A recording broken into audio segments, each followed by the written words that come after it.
네, 이어서 뉴스프라임 플러스 시작하겠습니다. 매주 월요일 함께하는 시간이죠.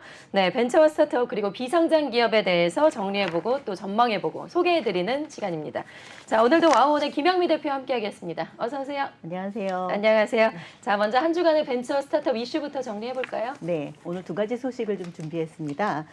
투자 혹한기 속에서도 헬스케어나 바이오에서는 꾸준히 투자금을 유치하고 있는 스타트업들이 있다 해서 그 내용을 좀 준비했습니다. 예. 네, 18일에 스타트업 엑셀레이터 마크앤컴퍼니가 운영하는 데이터 분석 플랫폼 혁신의 숲에 올라온 자료에 의하면요. 최근 60일 이내에 투자를 유치한 스타트업은 총 184곳이고요. 그중에서 투자 유치를 가장 많이 한 업종은 바이오 헬스였습니다.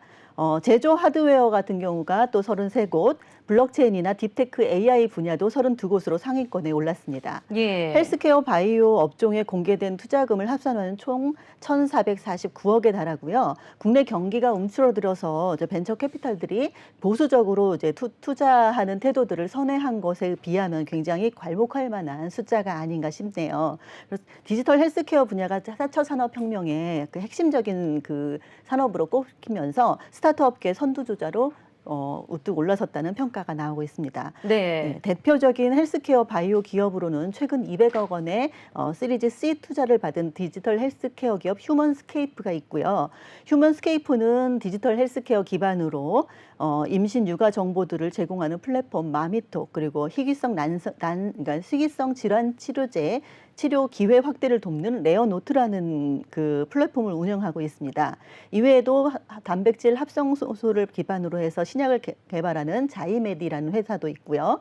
의약품 주문 통합 서비스 바로팜을 운영하는 바로팜 등도 투자 유치를 해서 안전생을 이어가고 있습니다. 이 같은 분위기는 정부가 선정한 아기 유니콘 명단에도 드러나고 있는데요. 지난달 30일 중소벤처기업부가 발표한 4기 아기 유니콘 바이오 헬스 분야도 22개로 가장 많은 비율을 차지하고 있습니다. 아기 유니콘 사업, 이 시간에도 제가 한번 소개해드린 바 있었죠. 네. 예, 기업 가치 1,000억 원 정도 규모로 예비 유니콘 1조 원 이상의 기업을 육성하는 그런 프로젝트로 그러니까 정부에서 직접 선정을 하면 3억 원 정도의 지원금과 그리고 간접적으로 170억 원 정도의 그 지원을 받아서 운영하는 그런 이제 유망한 기업들을 이제 소개해주는 내용입니다. 이런 내용들은 사실 바이오 헬스케어 분야를 지원하기 위해서 정부도 좀 많이 움직이고 있는데요. 벤처 스타트업의 발목을 잡는 가장 중요한 것은 규제가 아닌가 싶은데요. 이에 관해서는 중기부의 이영 장관이 지난달 30일 열린 바이오 벤처 스타트업 규제 뽀개기 행사를 통해서 규제 혁신을 예고하기도 했습니다. 네. 이 규제 뽀개기 사실 방송으로서는 적당한 단어가 아닌데, 용어가요? 네. 네, 근데 이제 이게 다 부처, 그러니까 그 규제를 해소하기 위한 부분들이 한 개 부처만 아니라 부처를 넘나들면서 해결해야 돼서 관계부처 네. 장관들이 같이 모여서 하는 이제 규제 혁신 활동입니다. 네. 고령화 사회로 접어들면서 특히나 이 헬스케어, 바이오 쪽에 관심도 높아지고 그만큼의 많은 사람들이 이제 관심을 가지게 되는 것 같아요. 정부에서도 맞습니다. 직접 나서서 이렇게 규제 네. 혁신을 하고 직접 지원을 하겠다라고 하는 거죠. 네, 의료 산업은 특히나 규제들이 좀 많아서 규제 혁신을 해야지 이쪽 산업이 좀 발달하는 그런 문제들이 좀 있습니다. 예, 지난주에도 우리 이제 방송에 또 출연을 해주셨는데 헬스케어 쪽에서도 모바일 헬스케어 이쪽으로 또 이제 사업도 많이 확장하고 있잖아요. 예, 네, 맞습니다. 이쪽으로 이제 사업을 확장하는 스타트업 기업들도 많은 또 지원과 관심을 받았으면 좋겠습니다. 네, 그럼 좋겠습니다. 네. 자, 이어서 두 번째 스타트업 이슈 알아볼까요? 어떤 네. 소식인가요? 두 번째는 보통은 제가 이제 그 글로벌 그 소식을 좀 전하는데요. 네. 글로벌 속에서 우리나라의 창업 생태계가 얼마나 경쟁력이 있는지 한번 살펴보는 뉴스를 좀 준비했습니다. 서울 창업 생태계가 싱가포르나 이런 데 비해서 조금 뒤처져서 사실 그 작년에 10위권으로 있었다가 벌써 1년 만에 다시 2계단 밀려나서 12위가 됐다는 내용인데요. 예, 그만큼 안 좋다라는 거죠. 네. 예. 근데 한번 좀 들여다보면 또 다른 반전이 있습니다. 네. 예, 네덜란드의 암스테르담에 본사를 둔 글로벌 창업 생태계 평가 기관인 스타트업 지놈이 지난 15일에 공개한 2023년도 글로벌 창업 생태계 보고서에 따르면 서울 및 서울 근교의 창업 생태계는 세계 12위로 평가됐습니다. 그러니까 작년에 10위를 지금 기록을 해서 두 굉장히 배 단위 내려간 좋아했는데 거죠. 네, 맞습니다. 그 스타트업 지놈은 100여 개 국가의 290여 개 주요 도시의 창업 생태계를 가치를 매기는 그 사업을 계속 하고 있는데요.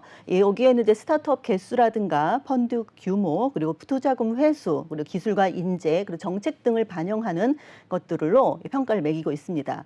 1위 자리는 역시나 미국 실리콘밸리가 올랐고요. 실리콘밸리는 이 그 평가를 시작을 하면서 그때가 2011년인데요. 한 번도 1위 자리를 내준 적이 없습니다. 이어서 뉴욕과 영국 런던이 공동 2위를 했고요. 로스앤젤레스가 4위, 이스라엘의 텔아비브가 5위, 그리고 보스턴이 6위, 그리고 7위에 아시아의 최초로 중국 베이징이 올랐고요. 싱가포르가 8위, 상하이가 9위, 그리고 시애틀이 10위, 그리고 워싱턴 DC가 11위. 거기에 이어서 우리나라가 들어가는 겁니다. 네, 옆에 그래프가 나와 있는데 그대로 순위가 쭉 나와 있군요. 네. 예. 스타트업 지놈은 그 서울 그 생태계에 대해서 지난해보다 2단계는 하락을 했지만 여전히 높은 그 기록을 보였다고 하고요. 유니콘 기업이라든가 유니콘 기업이 작년에, 그러니까 재작년이죠. 재작년에는 9개에서 12개로 늘었다는 것에 대해서 굉장히 높게 평가를 좀 하고 있고요. 네. 그 우수한 대학 수준이라든가 연구 개발 역량, 그리고 서울시가 추진하고 있는 5조 원 규모의 서울 스타트업 펀드 등을 긍정적으로 소개하고 평가를 했습니다.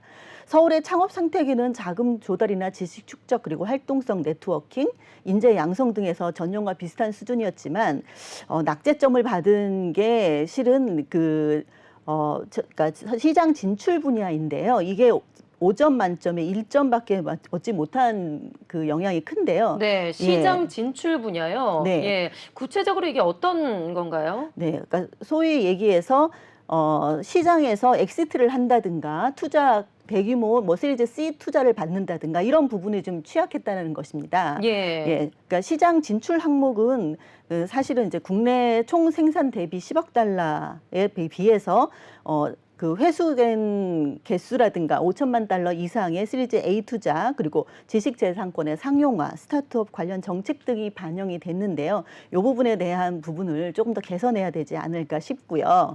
근데 이제 이 전체적인 그 창업 생태계에 대해서는 우리가 좀 그 서울 지역이라고 하는 부분에서는 낮지만 국가 전체로 봤을 때는 사실 전혀 떨어지지 않는 부분들이 좀 느껴집니다. 이제 이런 네. 부분들은 다른 시각들이 좀 있는데요. 그러니까 국내 총 생산 대비해서 스타트업의 투자 비중을 살펴보는 이런 그 항목들을 좀 봤을 때는요. 이 기준에서 보면 이스라엘의 압도적인 1위고요. 이것은 2.7, 그러니까 국내 총 생산 대비해서 스타트업의 비중, 투자 비중을 살펴본 숫자입니다. 그게 이스라엘의 2.17, 미국 같은 경우는 0.64, 그리고 이스라엘이 캐나다와 압도적으로 높네요. 2.17이면. 네. 네. 그리고 캐나다와 핀란드가 0.18, 그리고 뒤에 한국이 0.16으로 5위에 됩니다.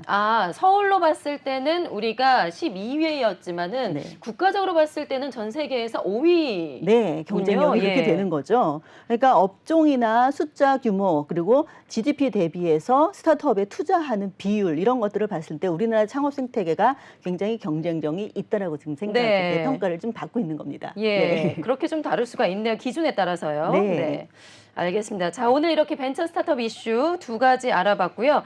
자, 오늘 만나볼 강소기업 어떤 기업인지 대표님 소개를 해주시죠. 네, 지난 주말 혹시 여의도 가보신 분들이 있으십니까? 못 가봤어요. 네. 예, 근데 소문은 익히 들어서 알고 네, 있죠. 보랏빛 네. 물결이 좀 그러니까요. 들었지 않습니까? 네. 예, 우리나라의 그 보이그룹 방탄소년단이 벌써 이제 10주년을 맞이해서요. 지난 여의도에서 행사를 했는데요. 그 뜨거운 열기, 그리고 관광 효과도 굉장히 좋았다고 합니다.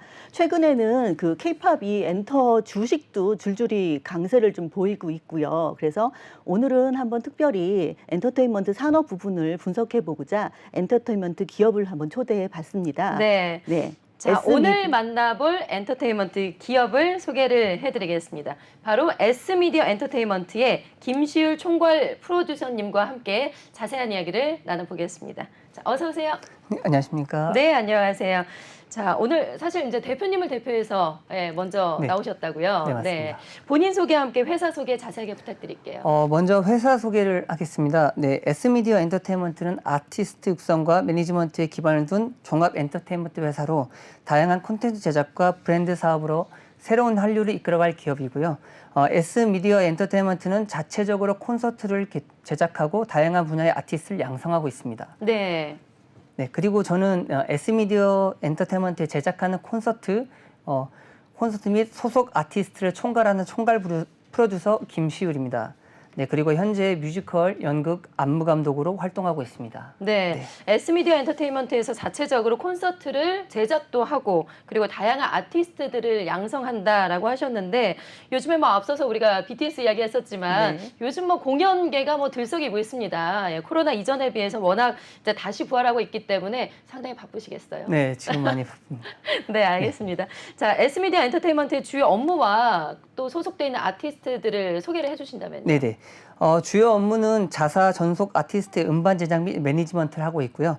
S미디어에서 기획하는 공연 및 콘서트 제작에서 연출 및 총감독을 제가 맡고 있습니다. 네. 그리고 아티스트는 걸그룹 레이샤, 트로트 걸그룹 루비체, 불타는 트롯맨 출신인 태백, 그리고 국악인 전혜연 아티스트가 있습니다. 네, 네. 다 한 번쯤은 들어봤어요. 네, 레이샤도 좀 들어본 것 같고 불타는 트롯맨은 뭐 요즘에 한동안 상당히 네. 인기였죠. 네, 지금 S미디어 엔터테인먼트에서 주력으로 이제 홍보하고 있는 걸그룹 바로 레이샤의 콘셉트와 마케팅의 지향점이라 할까요? 뭐 계획들은 어떻게 좀 되는지요? 레이샤는 기존 4인조로 활동을 하였고요.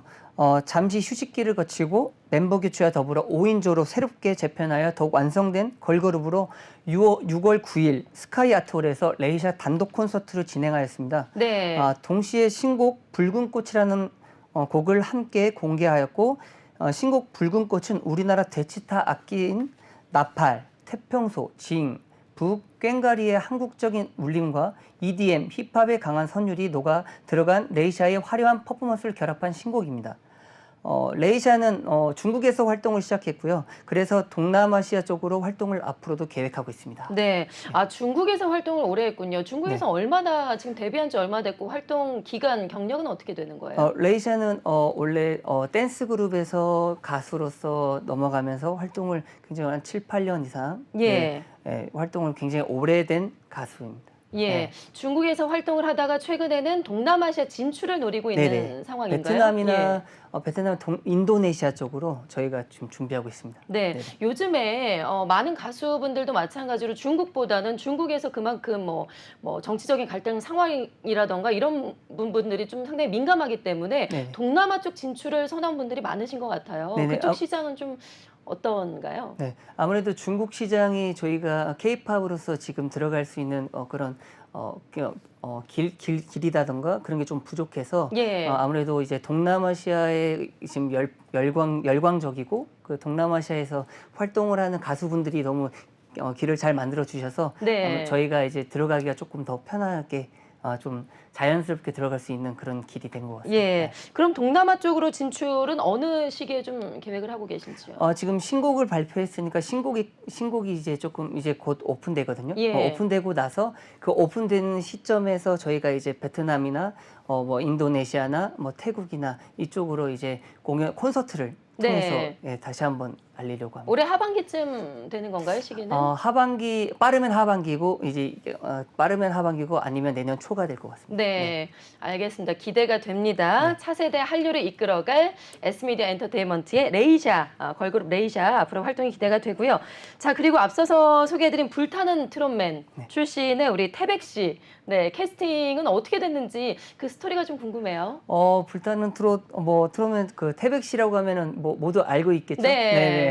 워낙에 뭐 또 인기가 많으셔가지고 요즘에. 방송을 보자마자 이분이라면 가능하겠다. 네. 그렇게 생각을 해서 태백 씨를 보자마자 저희가 바로 연락을 드렸죠. 네. 그래서 태백 씨와 연결이 잘 돼서 다행히도 저희와 함께 갈 수 있는 그런 상황이 됐습니다. 예. 지금은 뭐 활동은 어떻게 좀 준비를 하고 계시는 거예요? 계획된 게 있을까요? 네, 신곡을 준비하고 있고요. 예. 그래서 앞으로 활동을 할 수 있게끔 좀 더 태백 씨의 어떠한 그런 것들이 어떤 것들을 더 장점화 시킬 수 있는지 그걸 조금 더 저희 제작팀에서 좀 구성을 하고 있습니다. 네. 네. 신곡은 좀 언제 나올지 시기를 좀 살짝 알려주시면 안 될까요? 네, 최종 컨펌은 대표님이 하시겠지만 예. 그래도 올해 안에는 최대한 내보려고 노력하고 있습니다. 네. 그러면은 태백 씨도 이제 활동의 범위를 네. 어떻게 대한민국으로 하시는 건가요? 아니면은 뭐 동남아 시장이나 뭐 중국이나 뭐 좀 범주를 넓히려고 지금 확대할 계획이 있으신가요?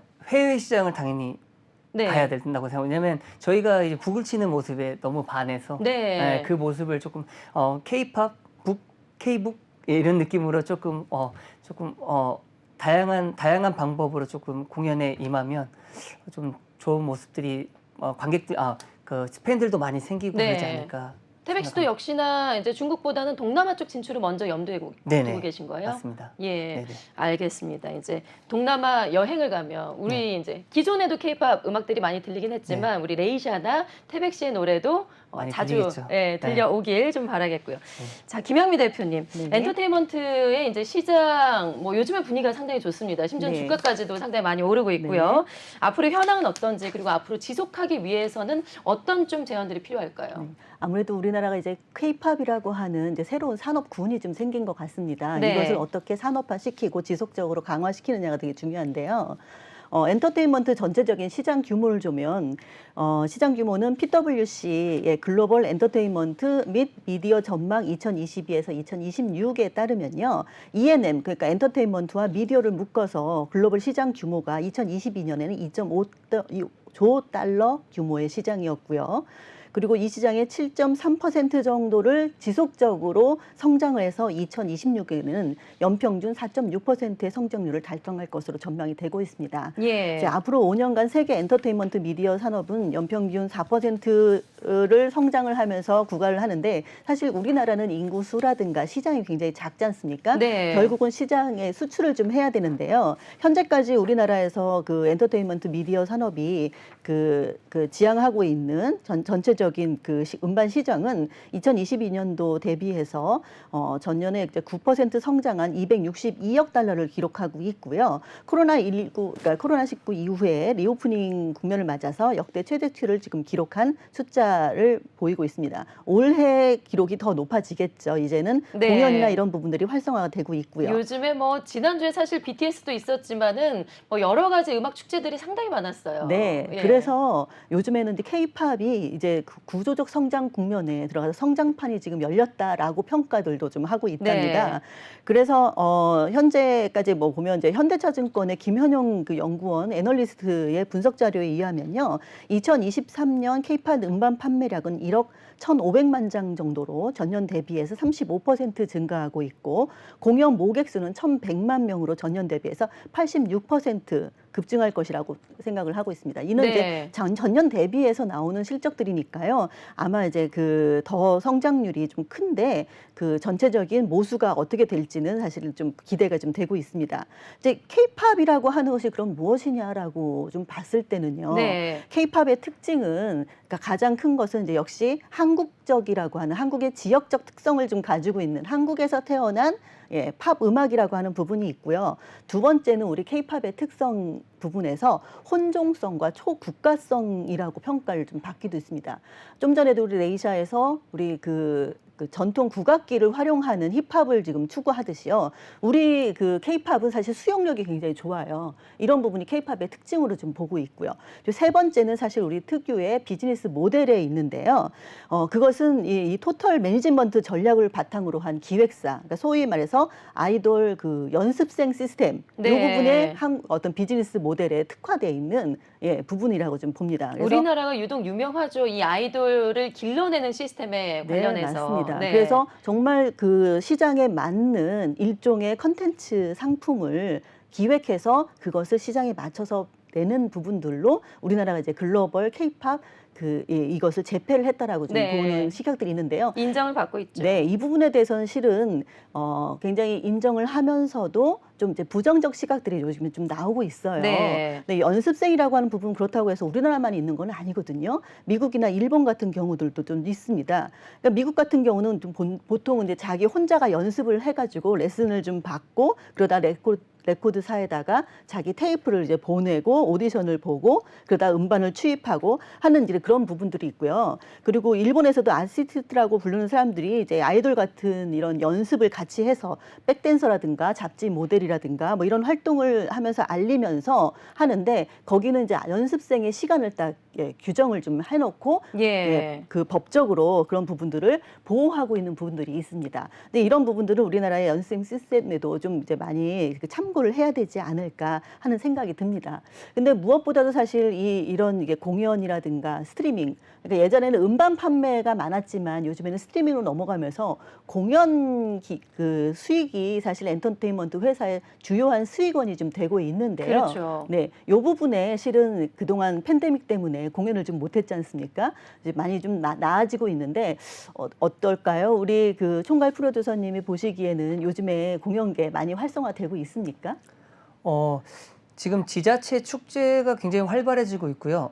그리고 해외 스타들이 한국 공연도 많아지고, 그리고 반대로 우리나라 K-팝 스타들이 해외 공연을 많이, 우리 한국 스타들의 걸그룹이나 보이그룹들이 해외에 초청을 받아서 공연을 굉장히 많이 하고 있고 공연 수익이 굉장히 좋아질 것이라고 예상되고 있거든요. 네. 실제로 코로나 기간에는 많이 좀 힘드셨겠어요. 뭐 아티스트나 회사나. 네, 해외로 갈 수 없는 그런 상황들 때문에 아티스트들도 뭐 방송이나 개인적인 방송이나 그런 매체를 통해서만 자신을 알릴 수 있는 상황밖에 안 돼서 지금이 적기거든요. 왜냐하면 코로나 팬데믹도 거의 끝나가고 이제 거의 종결됐죠. 네. 그래서 아무래도 해외로 넘어가는 가수들이 굉장히 많아지면서 저희도 지금 준비하는 이 한국적인 걸 준비하는 이유가 해외를 가기 위한 어떤 그런 발판이라고 생각합니다. 네, 가수들이 정말 공연과 무대가 팬들이 너무나 그리웠다고 하더라고요. 정말 원 없이 이렇게 분위기가 살아났으니까 원 없이 활동을 할 수 있었으면 참 좋겠습니다. 자, 다른 공연 관계자분들 이야기를 좀 들으니까요. 아까 이제 중국 쪽에서 시장이 아세안으로 좀 남이 넘어왔다지 않습니까? 근데 중국에서는 사실 공연에 대한 허가를 지금 받기가 어려운 상황들이 좀 많아서 일부러 사실 동남아 쪽에 인도네시아나 말레이시아나 이쪽에서 공연을 하게 되면 사실 많은 티켓이 중국인들이 사서 그쪽으로 간다는 소리들도 좀 많아요. 네, 그래서 아직까지 이제 중국 내에서 사실 K-팝을 원하는 그 향유하시는 그런 팬들은 많은데 아마 공연이 지금 안 되는 부분들 때문에 동남아 쪽으로 공략을 하고 또 그래서 그쪽으로 또 여행 오시는 분들이 관광 산업까지 발전을 하고 있지 않은가 싶은데요. 이런 부분들이 빨리 좀 해소되면 국내 공연으로도 많이 수익을 올릴 수 있지 않을까 생각하거든요. 네, 맞습니다. 오늘 이번에도 이제 BTS 공연할 때 전 세계에서 팬들이 몰려왔잖아요. 이렇게 이제 어디에서 하든 그 팬들이 이제 전 세계에서 다 함께 즐길 수 있는 그런 날들이 좀 빨리 왔으면 좋겠네요. 자, 그리고 앞으로 이제 S미디어 엔터테인먼트의 비전이랄까요? 장단기 계획이 있다면 어떨까요? 지금 앞으로의 계획은 7월 22일 토요일 오후 2시 그리고 7시에 총 2회 천둥 콘서트를 계획하고 있습니다. 스카이 아트홀에서 진행하게 되었고, 천둥 콘서트는 천둥 호랑이 권이나 가수님과 성악가의 거성 노이서 성악가님의 콘서트가 선보일 예정입니다. 많은 관심 부탁드리겠습니다. 두 분 다 모두 S미디어 엔터테인먼트 소속이신 거죠? 아니요, 소속은 아니고요. 저희가 제작 가수님들을 통해서 제작을 또 많이 하고 있거든요. 콘서트 자체를 이제 제작하고 여시는 있습니다. 거에 알겠습니다. 공연 기획까지 하고 있습니다. 알겠습니다. 다양한 분야를 함께 하고 있습니다. 권이나 아티스트 같은 경우는 그 젊은 MZ 세대한테도 요즘에 굉장히 인기가 많으십니다. 아, 그래요? 아까 천둥이라고 하는 제목에서도 아마 그렇게 해서 천둥 호랑이라고 해서 굉장히 그 러프하게 그 뭐라고 하죠? 이렇게 소리를 내지르는 스타일? 그걸 뭐라고 하죠? 전문. 그 소리를 시원하게 내뱉는다고 얘기를 하는 거죠. 그러니까 편안하게 보통 이렇게 기교나 이런 거 이제 지금 시대는 이제 기교나 이제 어떤 감성적으로 갔다면 조금 관객들에게 좀 더 편안하게 사실적인 어떤 그런 이미지를 예, 주기도 하죠. 네, 네, 그래서 알겠습니다. 인기가 많으셔서 아마도 이제 나이 드신 그러니까 권이나 그 가수 하면 권이나 가수는 저희 세대 이렇게 뭐 50대 그러니까요. 이상으로 네. 생각하시죠. 근데 전혀 그렇지 않고 MZ 세대들한테도 굉장히 인기가 많으신 분이라서 굉장히 기대가 좀 됩니다. 네, 네, 알겠습니다. 7월 22일에 하는 천둥 콘서트에 많은 분들의 관심 또 부탁드리겠습니다. 자, 오늘 말씀 여기까지 듣도록 하겠습니다. 전 세계로 뻗어나가는 S미디어 엔터테인먼트가 되시길 바라겠습니다. 네, 감사합니다. 고맙습니다. 감사합니다.